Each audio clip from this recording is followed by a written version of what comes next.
The year was 1913. Woodrow Wilson was president, and powerful banking interests, who had been trying for years, finally achieved their long-term goal of a silent coup d'etat by taking control of the American government. The first thing they did to accomplish their takeover was convince Secretary of State Philander Knox to lie to the American people and tell them that the 16th Amendment, the Income Tax Amendment, had been legally ratified by the states when it was not.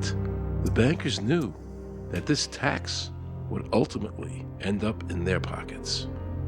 Because of this fraud, the American people were led to believe there was now a tax on their labor. Congress and the president are completely aware of this fraud, and it was even cited in a recent court case.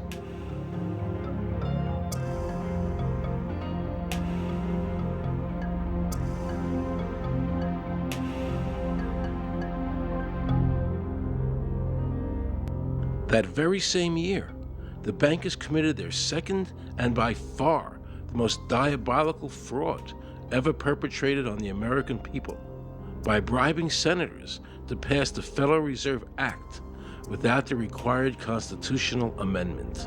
All in favor, say aye. They did this during Christmas vacation, when many senators were home celebrating the holidays with their families. And that's how the unconstitutional Federal Reserve Act came into being. They were very clever, and they understood that whoever issued the money for America would control the government. The bankers won, and the American people lost, because most politicians will sell their soul for $1. And now the Federal Reserve could issue dollars legally. As Mayor Rothschild said, "Give me control of a nation's money supply, and I care not who makes its laws."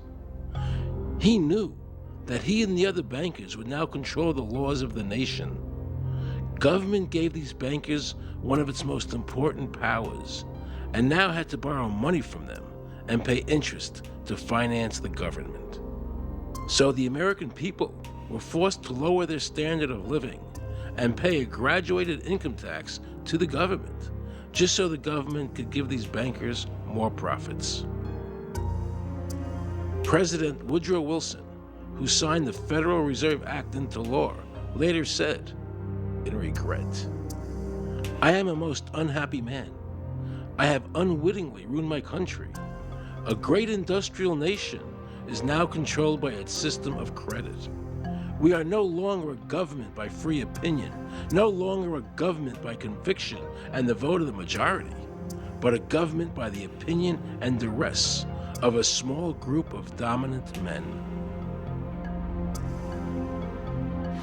The Federal Reserve was created by Congress in 1913, and it was entrusted with the power granted originally to the Congress by the U.S. Constitution to coin money and regulate the value thereof.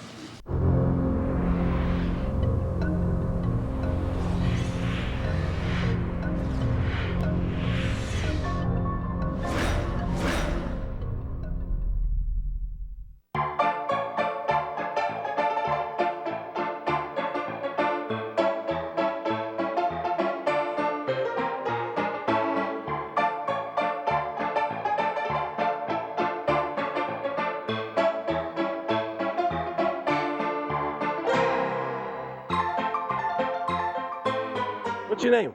Jan Crafting? Hi, Jen. I'm Aaron Russo. I produced the movie Is this a joke? Am I going to No, it's not a joke. Okay, good. No. I produced the movie Trading Places with Eddie Murphy and The Rose with Bette Midler, many movies. I'm doing a feature film. And my film is about my quest to find out whether or not people pay income taxes. Do you pay an income tax? Yes, I do. You do? Yeah. Have you ever seen a law that requires you to pay an income tax? Have I ever read it? You mean in the page, black and white? No, Yeah. no. So you pay the income tax, I assume? Of late. Well, actually, no, I didn't file last year, but Okay. I'm sorry, is this on film? No, I paid my taxes. My question to you is, have you ever seen a law that says you have to pay an income tax?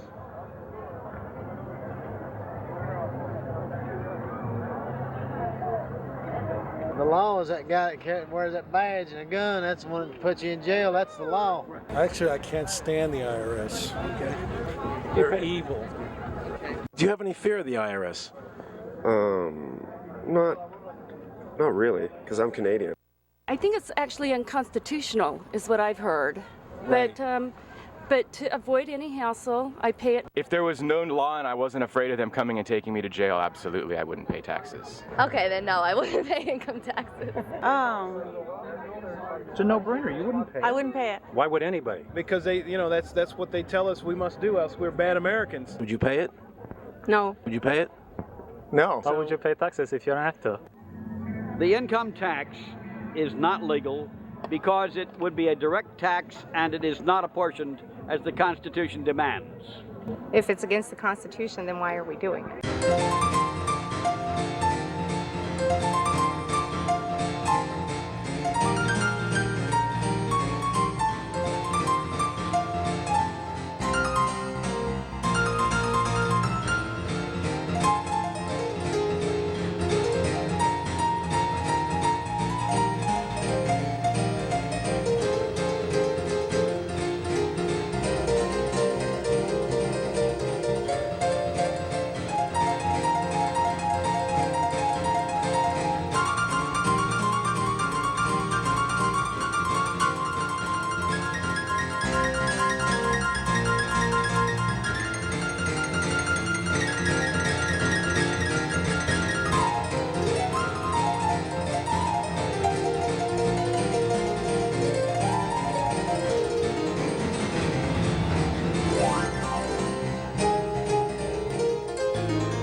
I really expected that, of course, there's a law that you can point to in the law book, the code, that requires you to file a tax return. Of course there is.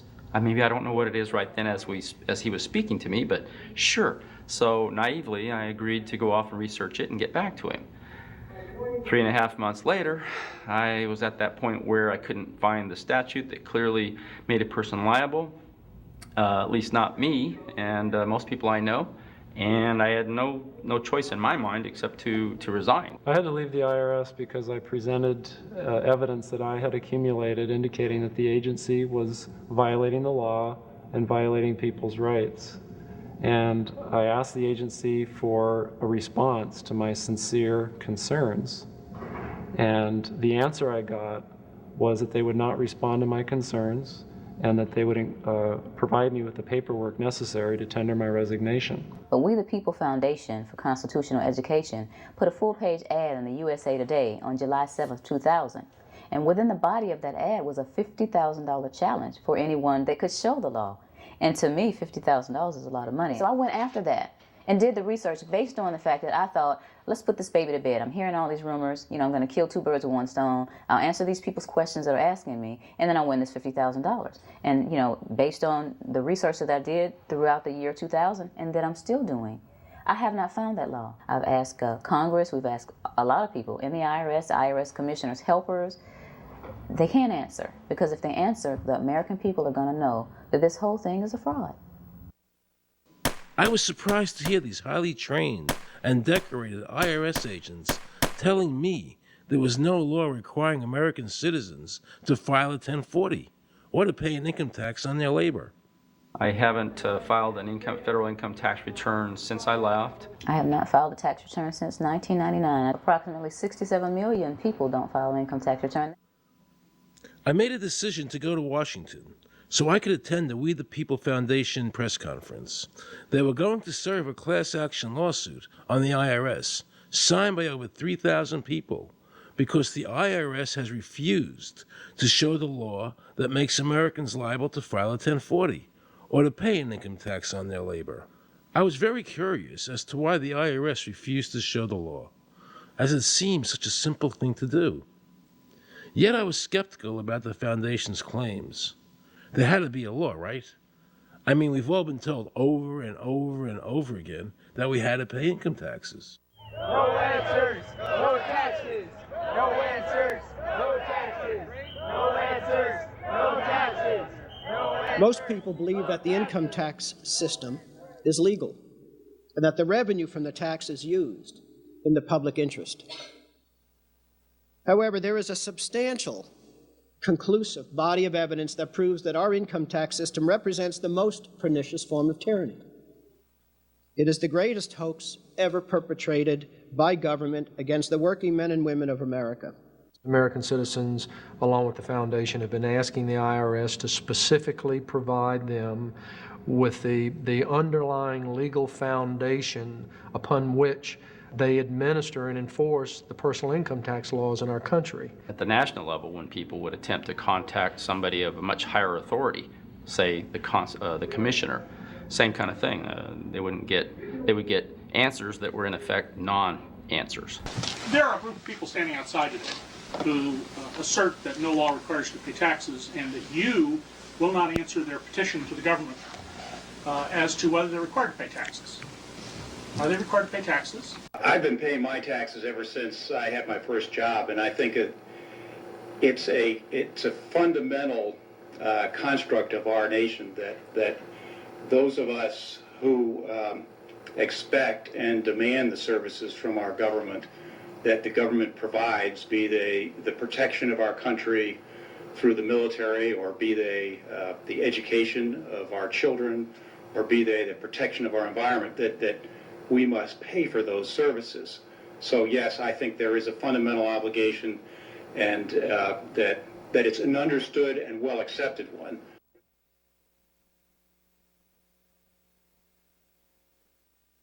Joe Bannister and I had a meeting in the White House with President Clinton's economic advisor, Jason Furman. He accepted the remonstrance for the president.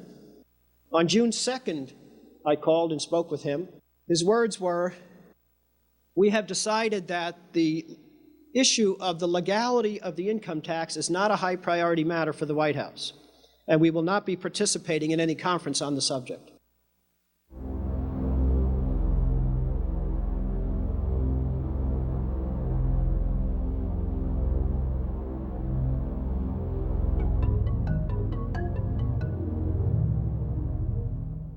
I decided not to eat until my death, or until the government agreed to send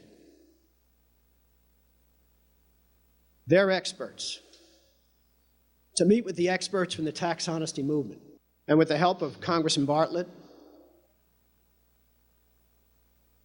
a deal was made. I'm very pleased that through these several trying weeks and now months, that we have secured the agreement of the IRS and the Justice Department, because some of the questions are beyond the purview of IRS, that they will both attend a public symposium where these issues can be formally addressed. Last Thanksgiving, DOJ and IRS notified Congressman Bartlett that they would not participate. Congressman Bartlett then waited until late January. He informed me that he would not be participating. Why do you think you've been able to get away with not paying or filing your income taxes for so long? Well, first of all, I've not gotten away with anything. I'm not hiding from anyone. I'm simply asking the IRS to show me the laws that apparently require me to do these things, and they are suspiciously reticent to answer questions from me. And of course, there are millions of other people, many other organizations who have attempted to get answers. They act very suspiciously when asked to simply sit down at the table with the American people and discuss what their obligations are. Rather than pulling up a chair, they pull out a club. As a matter of fact, David K. Johnston of the New York Times asked Terry Lemons of the IRS, why won't the IRS answer the questions set forth in the petitions from the American people? Mr. Lemon's response was, the government is answering the questions through enforcement actions in the courts. This is a very chilling remark on the government's use of brute force instead of civility and logic.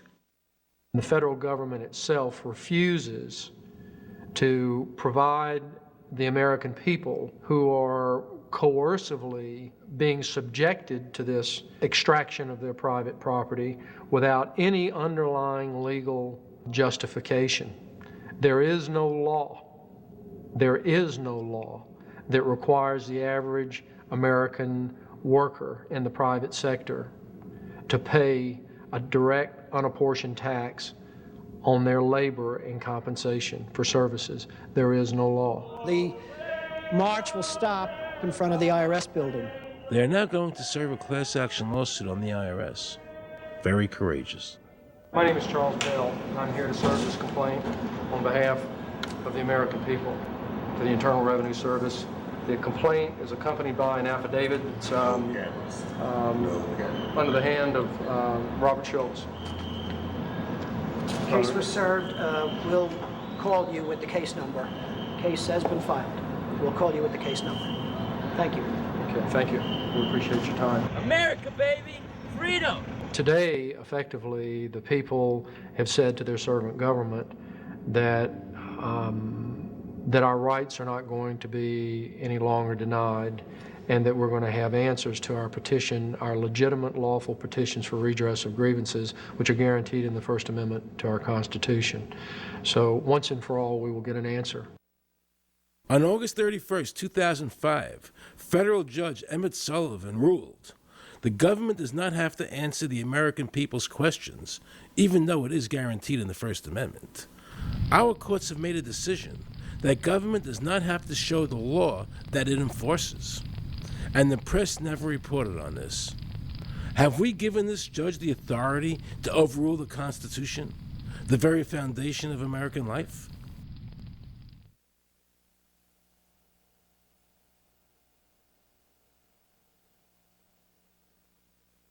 I believe that in both spirit and substance, our tax system has come to be un-American. Death and taxes may be inevitable, but unjust taxes are not.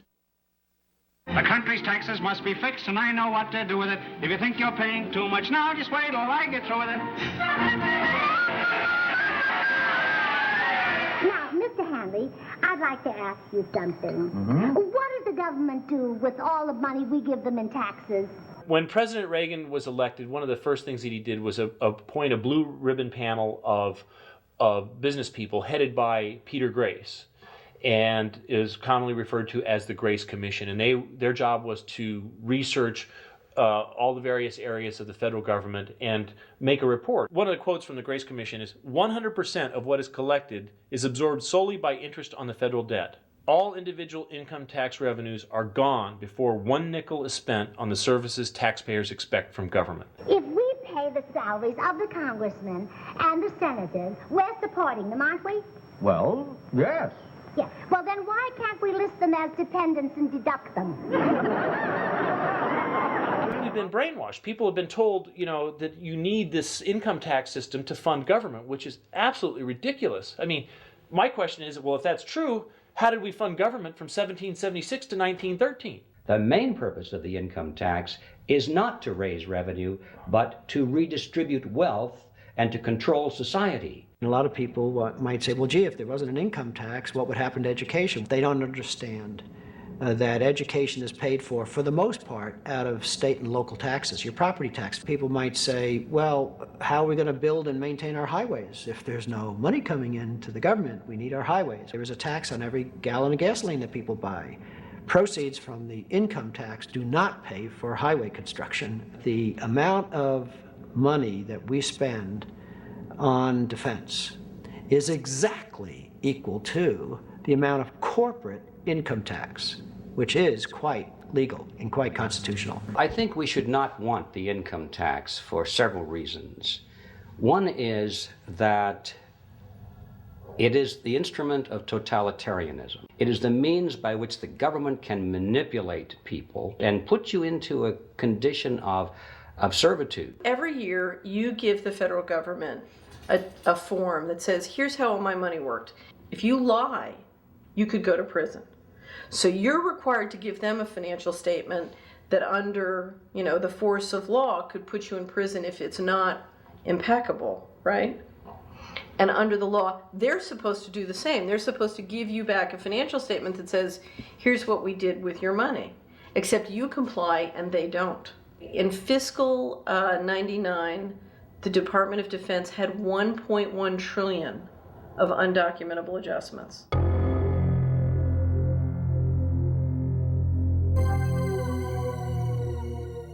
The following year, they had 2.3 trillion of undocumentable adjustments.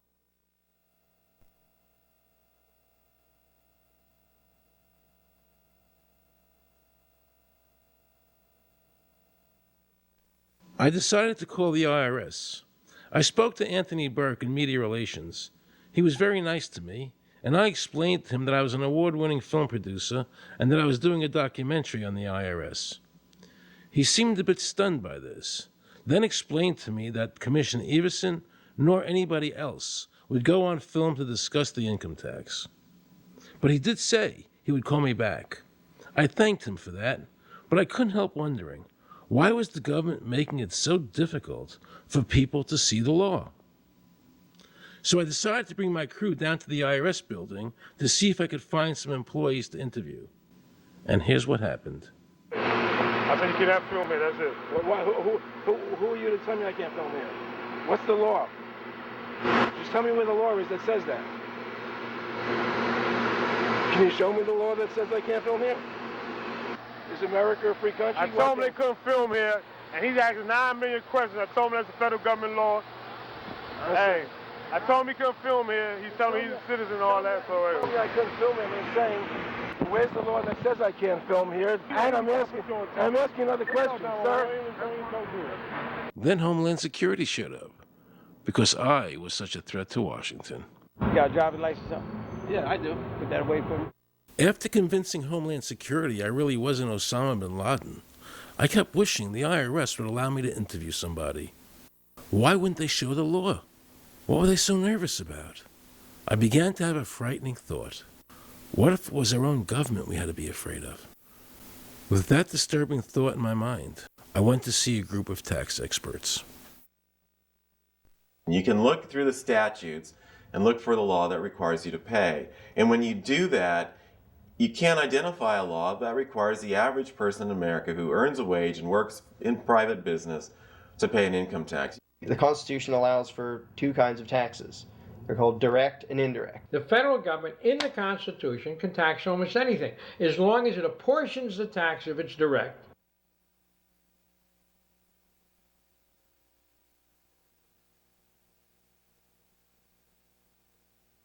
The indirect tax is, for example, an excise tax. I can avoid the excise tax on gasoline. I can choose to ride my bicycle.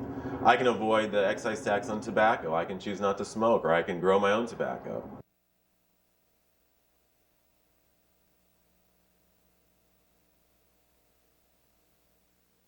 The income tax which is being applied now doesn't meet the criteria of either direct or indirect taxes. The IRS claims that in 1913, the 16th Amendment, the Income Tax Amendment, allowed the government a third form of taxation. What was the Supreme Court's ruling on that? The Supreme Court in the case of Stanton versus Baltic Mining. I mean, what could be clearer than this?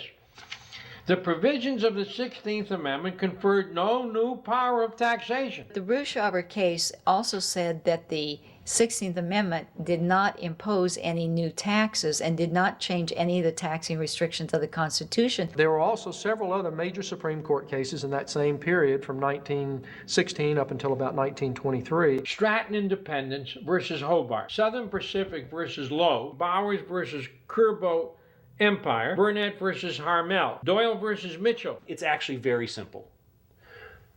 Congress tried to enact an income tax in 1894. The Supreme Court said that's unconstitutional. When the Supreme Court says something is unconstitutional, it's unconstitutional. They tried again in 1913, and the Supreme Court said the 16th Amendment conferred no new power of taxation. So if they didn't have it then, and they didn't get it, they don't have it. There is no constitutional basis for a tax on the wages of Americans living and working in the 50 states of the Union. Period. End of argument.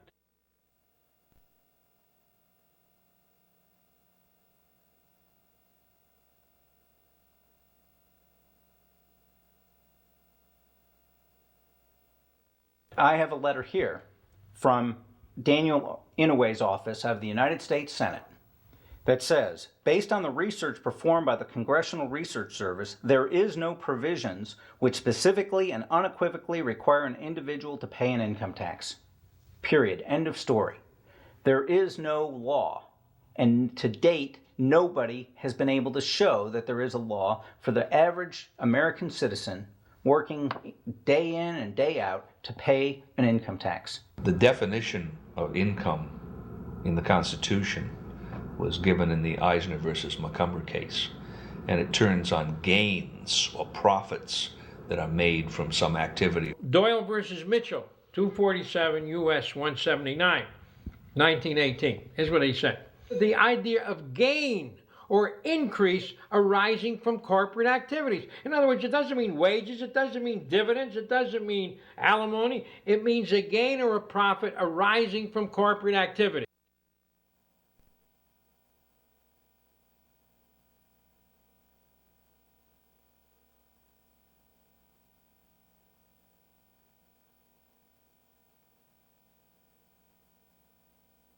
These liens that are recorded against people by the government for tax liens are nothing more than allegations. They are non-substantive. They have never been determined by a neutral third party, such as a court, to have one shred of validity.